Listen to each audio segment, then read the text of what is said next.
What's going on? Boys, thanks to our patrons and Fiverr customers, subscribe to our Patreon free for behind the scenes stuff. Arm yourselves, life stuff. Two topics today. First one I was thinking about was punishment. How to make people respect rules, how to keep things in order. And I think the United States justice system has this down to a pretty good science. Because people learn lessons only when they are afraid. And if you try to do discipline or punishment with just a list of crimes and punishments, that doesn't adequately scare people. Because if you know what you are probably in for if you do something, then much of the fear gets taken out of it because you know what you're in for.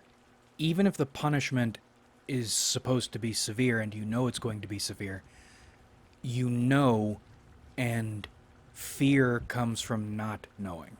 So I think every crime or any instance you're going to punish somebody requires something like awaiting trial. And that's important because you need them to have time to get iced. You need them to have time for fear to overwhelm anything they were thinking, anything they might be thinking, anything they wanted. You need time for fear to overwhelm them. And with most people, it will. But they need something to fear. And the fear is not knowing what they'll be punished with. Which is why it's important to have a wide range of punishments. And sometimes to punish people way beyond what maybe they should be punished with. Because you set the precedent, minor infractions can lead to severe punishments, even if that's not the standard you always or even usually stick to.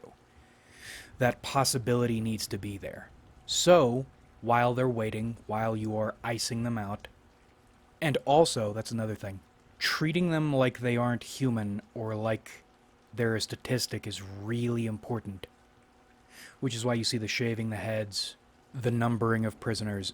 It takes away agency, yes, but more what you're doing is you are destroying their sense of ego or individuality.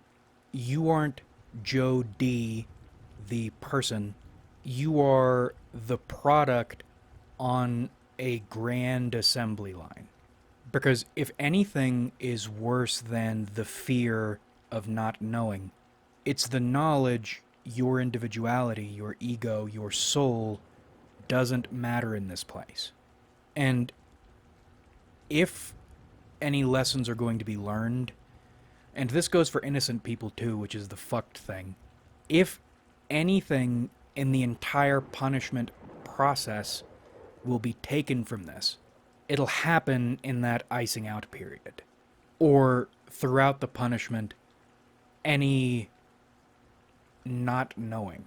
That's where, that fear is where lessons will be learned. And that's another important aspect of punishment. The goal isn't exactly to take an eye for an eye, it's to teach a lesson. And then using this person or these people, you carry out the punishment. More importantly, you set the precedent and you spread the precedent. That way, people are more likely to listen. And fear is important because fear is respect, and you need respect to keep things running smoothly. And people don't respect for any other reason than fear. Because I was thinking about relationships too. Something Patrice O'Neill said. Of women to men, their power over you is your fear of whatever it is they're going to do. And while that is super true, I was thinking today and I realized that goes the other way too. Because I think love requires respect. That one's obvious. But I don't think respect comes from any positive place.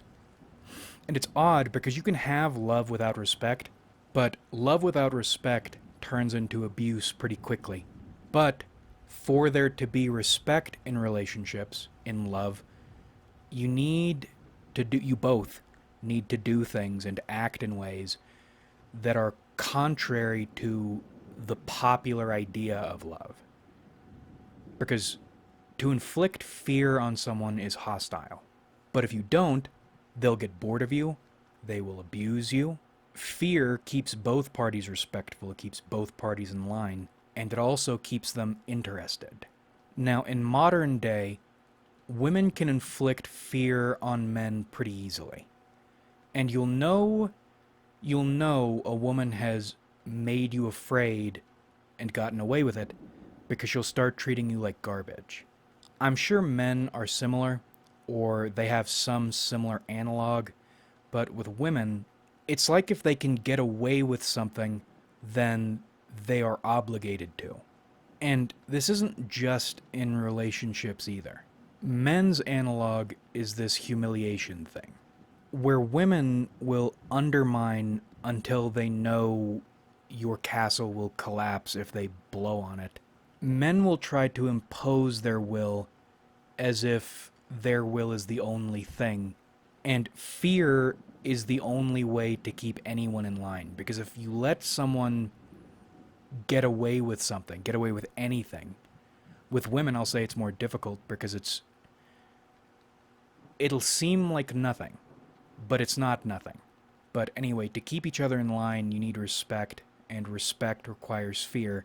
And establishing fear in relationships is tricky because you can't enact consequence in the ways consequences are best carried out.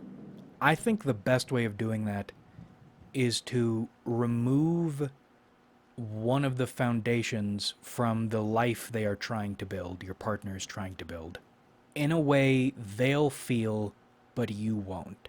In other words, if you want to gain any ground, this is the time you do it, when they fuck up. And you always hear about women withholding sex or cheating, which is, funnily, on the lower level of retaliation. But there are things men can do too.